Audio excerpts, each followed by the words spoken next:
할렐루야, 굿TV 세상을 보는 창, 오세고감을 시청하시는 시청자 여러분, 저는 한국줄로저선센터 센터장 박에스더입니다. 우리 좋으신 하나님께서 제 강의를 시청하시는 모든 분들께 큰 은혜 주시기를 기도합니다. 자, 이번 시간은 지난 시간에 이어서 내 아이는 하나님의 꿈, 네 번째 시간을 갖도록 하겠습니다. 우리가 지난 시간에는 서로 반대되는 성향에 대해서 배웠죠. 이번에는 정말 이해하기가 어려운 성향들이 기다리고 있다고 말씀드렸었어요. 와, 정말 이 성향들은 독특합니다. 복합형, 분석형, 관찰형, 원리형, 소통형, 진취형, 생명형. 네, 이름만 들어도 뭔가 여태까지 공부했던 성향들하고 좀 다르네 라는 느낌을 받으실 수도 있는데요. 자, 그럼 하나씩 살펴보도록 하겠습니다. 먼저 들어가기 전에 여기 한번 봐주세요. 자, 꿈이 자주 바뀐다, 다재다능하다, 끈기가 없다, 인문계열, 자연계열, 예체능 계열 구분이 어렵다. 이거 우리 집 아이, 깜짝이야 하시는 분들 계실까요? 네, 이런 성향이 아주 두드러진, 이 성향이 굉장히 주된 그런 성향이 있습니다. 이름하여 복합형입니다. 이 복합형은 저희가 옥타고노시스 검사 이론에서 처음으로 발견해낸 건데요. 다른 경우에는 이 복합형이 잘 나타나질 않는데요. 어떤 검사라면 이런 성향, 저런 검사라면 저런 성향, 이렇게 좀 다 검사를 할 때마다 다르게 나온다는 성향입니다. 그런데 옥타고노시스 검사를 토대로 해서 보니 복합형이라는 독특한 하나의 성향이 있다는 것을 발견해냈어요. 자, 제가 이 복합형 설명을 드릴 때 예를 드는 생물이 하나 있습니다. 뭐냐? 자, 문어입니다. 여러분, 문어 다리가 몇 개예요? 몇 개일까요? 문어 다리? 10개? 10개는 오징어고요. 네, 8개입니다. 문어의 문어 다리가 8개. 자, 그런데 다리 1개, 1번 다리가 문어 1, 2번 다리가 문어 2, 이래가지고 머리까지 해서 문어가 9마리, 이건 아니죠. 네, 다리가 8개지만 하나의 문어 1마리예요. 마찬가지로 복합형도 다양한 재능을 갖고 있지만 그 복합형, 그 재능 다 갖고 있는 하나의 성향 유형입니다. 그래서 꿈도 자주 바뀌고 다재다능하고 끈기가 없고 계열이 막 섞여 있고 진로 방황하기 굉장히 좋은 성향이에요. 자, 여기 사진 한번 보세요. 돌잡이 하는 아이인데요. 이 아이 좀 보세요. 욕심 많아 보이죠. 벌써 손으로 하나 뭘 집으면서 또 하나는 판사봉을 쥐었어요. 그러면서 눈은 어디 가 있나요? 또 딴 데 또 가 있죠. 이게 전형적인 복합형입니다. 뭐냐면 이거 갖고 싶은데 저것도 갖고 싶네. 이것도 저것도 너무 욕심이 많아요. 다 갖고 싶은 거예요. 그래서 복합형은 결정을 잘 못 내립니다. 결정장애가 있어요. 자, 여러분 혹시 추리형 기억하세요? 네, 추리형도 배웠죠. 우리가 걱정이 많고 생각이 많고, 추리형은 걱정, 근심, 의심이 많아서 결정을 잘 못 내려요. 그런데 복합형은 욕심이 많아서 결정을 잘 못 내립니다. 이거 먹으면 저것도 먹고 싶고, 이것도 먹고 싶고, 다 먹고 싶은 거예요. 그래서 뷔페 가요. 다 먹어봐야 되니까. 그래서 다재다능하고 반면에 끈기가 좀 부족합니다. 왜냐하면 조금만 해도 금방 잘하거든요. 이렇게 해도 좀 잘하고요. 그러다 보니까 금방 실증을 내요. 그리고 어릴 때는 우리 복합형 자녀분들은 부모님께 이 아이 천재가 아닐까? 신동이 아닐까? 이런 오해를 불러주기도 합니다. 재능이 많으니까요. 그런데 변덕도 심하고 좀 끈기가 부족하다고 했잖아요. 그래서 복합형의 자녀분은 자주 바꿔주시는 게 좋아요. 자, 예를 한번 들어볼게요.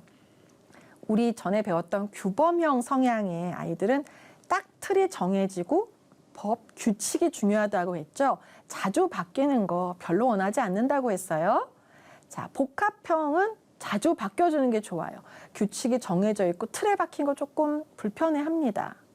그런데 복합형 친구가 어머니, 아버지, 저 학원 바꿔주세요. 저 다른 학원 다니고 싶어요. 그러면 올 것이 왔구나. 바꿔주시면 돼요. 그런데 규범형 학생이 어머니, 아버지 저 학원 바꿔주세요. 그러면 심각하게 받아들이셔야 돼요. 웬만하면 잘 바꾸지 않거든요. 그런데 복합형은 그냥 뭐 한 2달에 한 번 내지는 2년에 한 번씩 바꿔요. 실제로 복합형인 성인분들은 짧게는 1년 반, 길게는 2년 만에 직장을 자주 바꿉니다. 자, 그만큼 뭔가 다른 거, 좀 새로운 거에 관심이 많아요. 그렇다 보니 전공을 정하셔도 여기 화면에 나타나는 전공들과 직업들을 한번 보시겠어요? 여기 보시면 한 가지 직업이나 전공으로 딱 떨어지는 게 아니에요. 하나의 여러 가지가 얽혀 있는 직업과 전공으로 추천하고 있습니다. 예를 들면 방송 PD. 자, PD분은 촬영하고 편집하고 이걸로 끝나는 게 아니라 섭외도 해야 되고 또 대본도 봐야 되고 또 소품도 봐야 되고 다양하게 다 봐야 돼요. 그리고 건축학도 마찬가지입니다. 건물 하나만 딸랑 세운다고 되는 게 아니죠. 주변의 환경, 또 주변의 건물, 또 미적인 거, 공간적인 활용도 여러 가지를 다 봐야 됩니다. GIS 전문가, 그러니까 교통, 그런 통신 이런 거와 관련된 거. 스마트폰에 들어가는 여러 가지 기능들을 한번 생각해 보시면 돼요. 복합형은 스마트폰 같은 분입니다. 전화도 걸고 문자도 보내고 영상도 보고 다양하게. 자, 그래서 학습을 지도하실 때도 또 진로를 결정하실 때도 참 힘들게 하는 성향이기도 해요. 복합형이. 왜냐하면 인문계열, 자연계열, 예체능 계열이 모두 섞여 있기 때문에 그래요. 자, 여기서 중요한 거. 제가 누누이 말씀드리지만 자연계열은 수학만 잘해서 되는 것은 아니다. 물리를 잘해야 한다라고 말씀드렸죠. 그래서 복합형도 자연계열 복합형인지를 보시려면 수학과 물리를 함께 보셔야 됩니다. 대체로 복합형 분들은 이 인문계열, 자연계열, 예체능 계열을 골고루 조금씩 가지고 계셔서 굉장한 진로 방황을 하실 때가 많아요. 그래서 고1, 고2, 고3 때까지 계열을 자꾸 바꾸거나 결정을 못 하시는 경우가 많습니다. 그럴 땐 어떻게 하시느냐면요. 만약에 내가 우리 아이가 자연계열로 갔어야 되는 복합형인데 인문계열로 왔어요. 괜찮아요. 일단 대학을 가고 그 다음에 전공을 정할 때 그때 복수전공, 이중전공 또는 부전공을 통해서 나의 계열에 맞는 전공을 하시는 게 좋습니다. 왜냐하면 복합형은 한 가지 전공만으로 만족을 못하는 성향이기도 해요. 그래서 부전공이나 복수전공, 이중전공도 아주 불편해하지 않고 잘할 수 있는 성향입니다. 실증을 잘 내지만 굉장한 동시문제 해결력을 갖고 있어요. 여러 가지 일들이 동시다발적으로 발생을 했을 때 순서를 머릿속에서 탁탁탁탁 정해서 잘 처리하는 능력을 갖고 있습니다. 끈기가 부족하지만 전략적인 사고력을 잘할 수 있어요. 이것이 나에게 이렇게 행동했을 때 어떤 결과를 가져올 것인가를 굉장히 잘 파악합니다. 그래서 복합형은 다재다능하고 여러 가지 재능을 갖고 있어서 다른 성향들하고 좀 헷갈릴 때가 또 있어요. 예를 들면 창조형하고도 헷갈릴 수 있고요. 실용형하고도 헷갈릴 수가 있어요. 하지만 어떻게 구별하는가? 끈기입니다. 창조형 분들은 처음에는 좀 방황할지라도 나한테 맞는 적성을 찾고 달란트를 찾으면 거기 푹 빠져서 들어가요. 그런데 복합형은 들어가다가 말아요. 좀 하다가 말고. 자, 그래서 복합형에게 제가 제시하는 한 가지 어떤 법칙이랄까요? 하나가 있는데 바로 333 법칙입니다. 이게 뭐냐면요. 복합형 분들 어떤 일을 하고 싶어 해요. 자녀분이 또는 뭐 본인도 괜찮고요. 그러면 한 3주 해보시는 거예요. 3주 했는데 이거 아닌 것 같다. 재미없네. 이러면 그냥 그만두셔야 돼요. 근데 잘 모르겠는데 아직은? 그러면 3개월 해보시는 거예요. 근데 3개월 할 동안 이건 사람이 할 짓이 아니야. 이건 아니야. 하신다면 바로 그만두셔야 돼요. 그런데 또 복합형이 이런 경우가 있어요. 한 6개월쯤 지난 다음에 그때 그거 3주만 하지 말고 좀 더 해볼 걸 그랬나? 하는 미련이 들어요. 절대 되돌아가시면 안 돼요. 3주에서 아닌 건 아닌 겁니다. 3개월 했는데 아닌 건 아닌 거예요. 근데 3개월을 했는데 잘 모르겠어 아직. 그러면 3년 해보시는 겁니다. 3년을 했는데 3년이 되기까지 엄청 고생했어. 너무 참느라고. 그렇다면 모르겠지만 그렇지 않은 경우 아직도 잘 모르겠어. 알쏭달쏭해 한다면 평생 하세요. 그게 맞는 겁니다. 복합형은 딱 이거야. 이게 없어요. 아, 진짜 힘들죠. 네. 제가 복합형입니다. 여러분. 제 성향이 복합형이에요. 제가 그래서 전공이 여러 개가 있답니다. 궁금하시면 절 나중에 찾아오세요. 전공이 여러 개예요. 대학원도 3군데, 대학교도 3군데를 다녔고요. 지금 저를 보시는 분들이 매우 놀라는 것은 한 남자와 20년 넘게 살고 있는 것을 보면서 매우 놀라고 계십니다. 네, 복합형인데 2년에 한 번씩 남자를 안 바꾸고 계속 한 남자하고 살고 있어요. 그래서 제 남편이 엄청 고마워하고 있습니다. 네, 어쨌든 복합형은 자주 바꿔야 되는 어떤 성향적인 단점을 갖고 있는데 이걸 강점으로 변하게 하려면 자주 바뀌는 장소나 분야에 있어야 돼요. 그래서 복합형의 직업을 정할 때는 디테일하게 이거야, 이 직업이야 한다기보다는 그 분야야. 방송이면 방송 계열이야. 방송 분야야 라고 넓게 카테고리를 정하고 그 안에서 마음대로 골라보게 하는 게 좋습니다. 큰 바운더리를 정하고 디테일은 아이에게 맡기는 거죠. 그리고 자주 바뀐다는 거에 대해서 너무 스트레스 받지 마세요. 팽이가 제자리에서 막 도는 것 같지만 그래도 갑니다. 복합형도 자주 바뀌어서 아우 저게 뭐가 될까 하지만 그래도 굴러서 갑니다. 걱정하지 마세요. 어떻게 보면 AI 시대, 이 4차 산업혁명 시대에 적합한 성향이기도 하답니다. 자, 복합형이 있는 반면에 분석형이란 성향이 있습니다. 이분들은 잘 못 바꿔요. 규범형처럼. 그런데 왜 못 바꾸냐? 100% 완벽해야지 결정을 내기 때문에 그래요. 100% 확실해? 진짜 이거 맞아? 분석형. 말 그대로 꼼꼼한 분석력을 갖고 있어요. 그래서 다른 사람이 못 보는 단점, 오류 이런 걸 굉장히 잘 봅니다. 남들은 쓱 지나치는 것도 딱 잡아내요. 그래서 행복하질 않아요. 자기를 달달달달 볶아요. 왜냐하면 행복하다, 완벽할 만하다 하면 뭐가 탁 띄어. 단점이, 오류가. 그러니까 계속 굉장히 비판적이에요. 긍정적인 요소가 좀 약해요. 늘 부정적인 생각을 먼저 합니다. 아, 이거 안 되면 어떡하지? 아, 정말 이게 확실한가? 그러느라고 뭘 못해요. 생각만 하고 앉아서 움직이질 못합니다.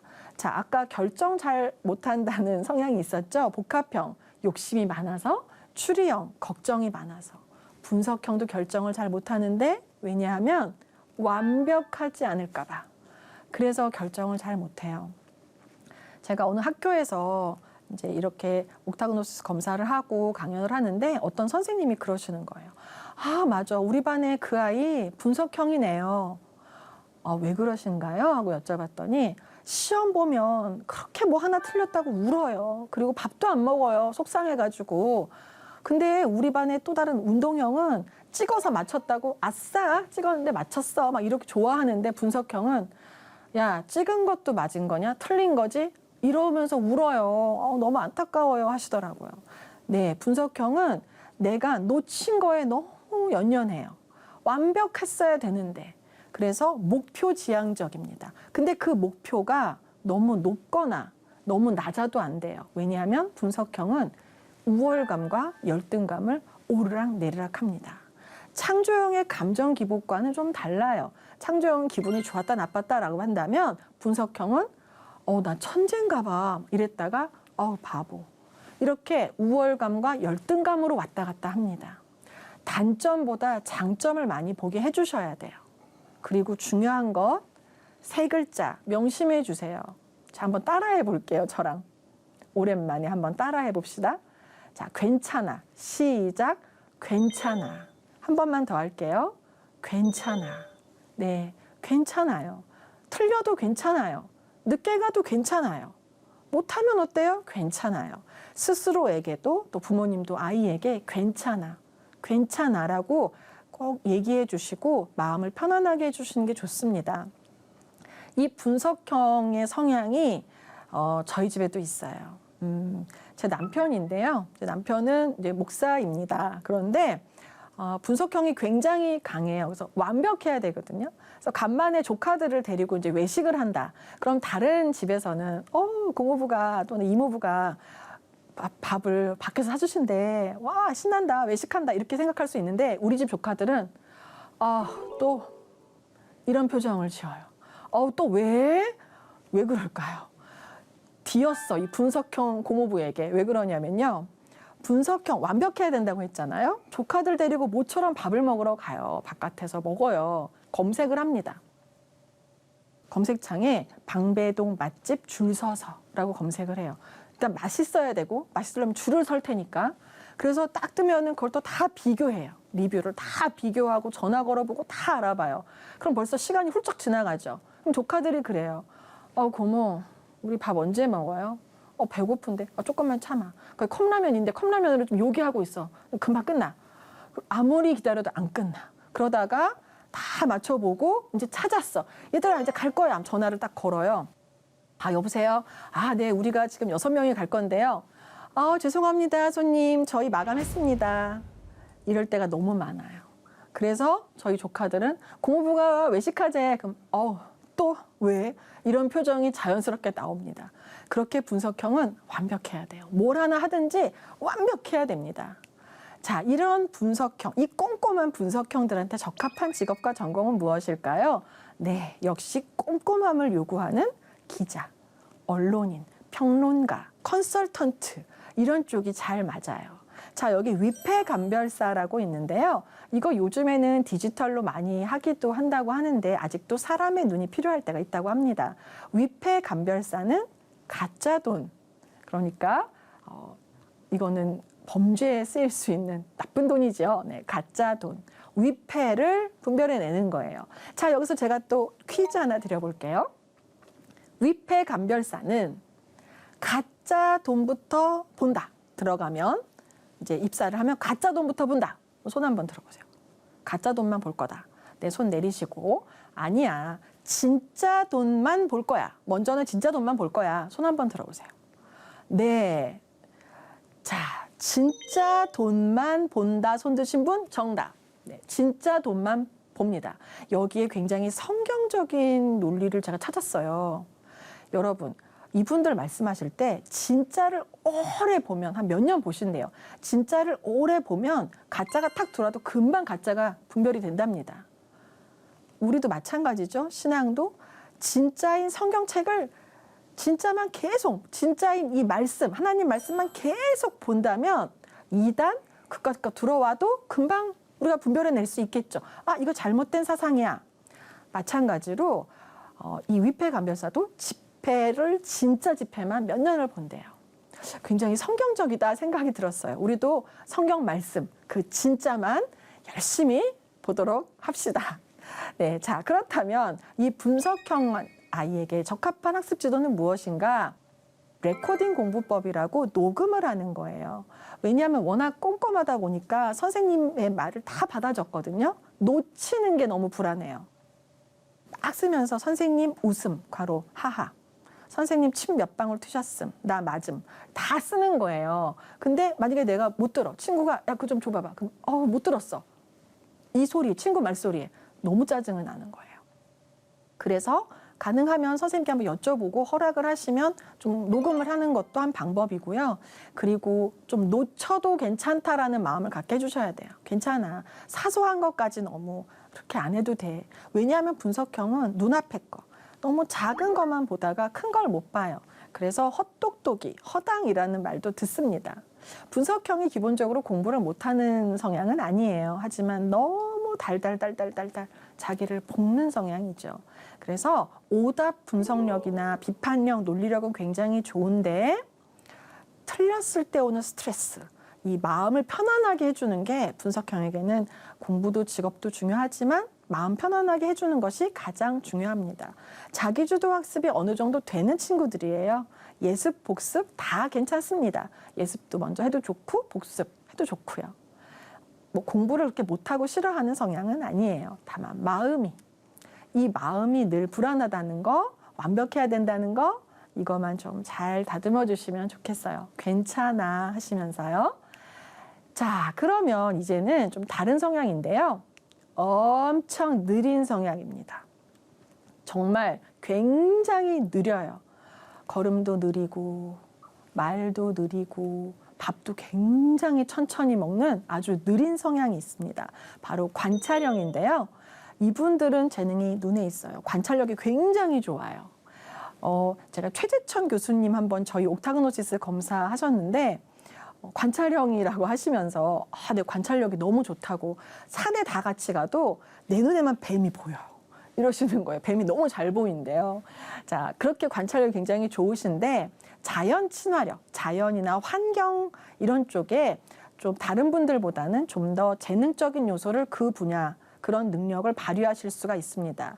그런데 말수가 적고 행동이 느리고 본인이 좋아하는 거에 대한 호불호가 강하다 보니까 부모님들이 걱정하실 수 있는 사회성 이런 거에 있어서 약하다라고 느끼게 할 수가 있어요. 그런데 이것도 걱정하실 것이 없는 것이요. 사회성이 약하다라는 거는 결국은 여러 사람들하고 같이 더불어서 지내고 막 수많은 사람들, 이 친구 저 친구 막 사귀고 친구가 많고 이렇게 생각하실 수가 있는데요. 그렇지는 않아요. 내가 어떤 사람과 관심사가 같고 뭐 공유하는 게 유사하다. 그럼 그 사람들하고 오래 깊게 사귀는 성향이 바로 관찰형입니다. 이것도 사회성이에요. 이렇게 소수로 사귄다고 해서 사회성이 약하다 이렇게 볼 수는 없어요. 하지만 부모님들은 친구를 좀 많이 사귀었으면 좋겠다 이렇게 생각하실 텐데요. 걱정하지 마세요. 어머님 생각하시고 아버님 생각하시는 그 약한 사회성 약한 애들끼리 잘 지냅니다. 그거를 그 약하다, 뭐 좀 안 좋다 이렇게 부정적으로 보지 마시고요. 깊게 오래 사귀는 그런 친밀한 관계다라고 좀 긍정적으로 봐주셨으면 좋겠어요. 관찰형 학생들이 느리다 보니까 이런 오해를 받을 때가 있어요. 특히 학교에서 그런 오해를 받는데요.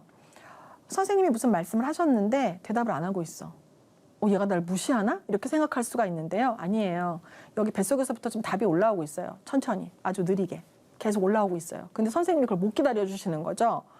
좀 기다려 주세요. 그리고 이 친구는 제작형처럼 단답형으로 네, 아니요 이런 게 아니라 아예 고갯짓을 합니다. 이거 이렇게 할래요? 저렇게 할까요? 속 터져요. 그렇죠? 정말 참을성이 많이 필요한 성향인데 자기의 관심 분야가 아주 뚜렷해요. 천문, 대기, 환경, 우주 이런 쪽으로 탁월한 재능을 발휘할 수가 있습니다. 자, 여기 항로표지 관리인이라는 것이 있어요. 이게 어떤 직업일까요? 자, 한번 맞춰보세요. 제가 퀴즈 자꾸 내니까 아유 귀찮아 하시는데 한번 생각해 보세요. 항로표지, 항로가 힌트예요. 항로표지 관리인. 제가 실제로 이 관찰형과 규범형을 같이 갖고 있는 성향의 분에게 이 직업을 추천해 드렸더니 너무 좋아하셨어요. 어떤 직업일까요? 네 글자. 등대지기입니다. 등대지기. 바다만 보고 있으면 돼요. 누가 말도 안 시켜. 조용하잖아요. 관찰 규범형인 분한테 등대지기 얘기했더니 어머 딱이에요. 이러시는 거예요. 조용하게 관찰하고 혼자서. 자, 이렇게 관찰형은 조용한 분위기, 속도가 느려도 되는 곳이 적합해요. 그래서 빠르게 돌아가는, 스피드 있게 돌아가는 일들이나 그런 계열에서는 두각을 내기가 어렵습니다. 그리고 자녀분들하고의 명절 때나 이럴 때 친척분들 많이 오시잖아요. 그럴 경우 아이한테 아우 좀 나와봐 인사해야지 나와 너 방에만 콕 박혀 있니? 그러지 마세요. 이 친구들은 혼자 조용히 있어야 돼요. 시끄러운 거 별로 안 좋아하고요. 혼자만의 시간, 혼자만의 공간이 필요합니다. 만약에 혼자만 쓸 수 있는 방이나 공간을 마련하기가 어렵다면은 어디 한쪽이라도 이렇게 좀 구분이 될 수 있도록만 해주셔도 좋아요. 그때 우리 자녀에게 말 시키지 마시고 혼자 조용히 생각하고 또 혼자서 할 수 있는 일들, 공부도 그렇고 혼자 해볼 수 있게끔 시간을 좀 주시고 공간도 주시는 게 필요합니다. 자, 관찰형 분들은 호불호가 굉장히 강해요. 좋아하는 건 너무 좋아하고 싫어하는 건 너무 싫어해요. 그래서 성적표를 보면 막 편차가 있어요. 좋아하는 과목은 하지 말래도 막 밤을 새서 해요. 근데 싫어하는 과목은 쳐다도 안 봐. 떠들러도 안 본다 그러죠. 그래서 시험 때 시험 범위도 모르고 가서 그냥 시험 볼 때도 있어요. 자, 이걸 조심하셔야 돼요. 예습, 복습 다 잘 맞지만 우리 관찰형은 호불호가 강하기 때문에 좋아하는 과목과 싫어하는 과목의 비율을 좀 맞춰가시는 게 필요합니다. 좋아하는 거 8, 싫어하는 거 2였다면 다음에는 좋아하는 걸 7로 좀 낮추고 싫어하는 과목 3으로 좀 올리면서 조금 그 균형을 맞춰가는 게 필요합니다. 예습도 잘 맞고요. 다 잘 맞아요. 복습도 잘 맞고. 그런데 아까 말씀드린 거, 방금 말씀드렸던 것처럼 이 호불호, 약점이 되는 이 약한 과목들을 좀 보강할 수 있도록 이 비율을 좀 조율해서 나가는 학습 계획표를 가지고 학습 지도를 하시면 도움이 많이 되실 거예요. 자, 관찰형 학생의 특징, 가장 유력한 특징은 느린 겁니다. 느린 거 나쁜 거 아니에요. 정말 상투적인 말인데 토끼와 거북이가 이겼잖아요. 느리지만 자기 갈 길을 묵묵하게 갑니다. 천천히. 그리고 관찰형 분들은 자기만의 고유한 어떤 관심 분야가 명확하게 있어요. 어떤 학생은 초등학교 때부터 학교 끝나면은 가방 휙 던지고 벌레만 이렇게 보러 다녔대요. 이 벌레, 곤충을 너무 좋아해서 부모님이 어릴 때부터 걱정을 많이 하셨대요. 그런데 아주 오래전인데 이 친구가 신문에도 났었어요. 어떻게 이 친구가 신문에 났는가? 우리나라에서 한 번도 보고가 되거나 발견된 적이 없었던 곤충을 이 친구가 찾아냈다는 거예요. 그래서 그걸로 대학교도 갔는데 그렇게 관찰형은 내가 관심 있는 분야가 명확하고 그거에 몰입하는 성향을 보여요. 그래서 어머니들께서는 너무 한 가지만 드립하니까 다른 분야에도 좀 관심을 갖게 하고 싶다 생각하실 수 있는데 그러면 오히려 이런 친구들에게는 좀 스트레스가 됩니다. 그래서 천천히 학생의 속도에 맞춰서 이렇게 지도해 주시는 게 좋고요. 아이가 좋아하는 관심 분야 함께 관심 가져주시면 너무 좋겠어요. 자, 지금까지 우리가 좀 독특하다 하는 성향들에 대해서 살펴봤는데요. 아직도 남아있어요. 아, 진짜 이런 성향 뭐지? 아이가 병원에서 바뀌었나? 아, 주여. 이런 마음이 막 솟구치는 그런 좀 독특하고 특이한 성향들이 남아있습니다. 다음 시간에 이어서 살펴볼 텐데요. 원리형, 소통형, 진취형, 생명형들이 있습니다. 자, 지금까지 배웠던 독특한 성향, 못지않은 이 성향들 얼마나 독특할까 궁금하시죠? 네, 다음 시간에 함께 공부해 보도록 하겠습니다. 하나님의 말씀으로 세상을 이해하고 바라보는 마음의 창이 여러분 안에 열리기를 소망하며 이 시간 마치겠습니다. 감사합니다.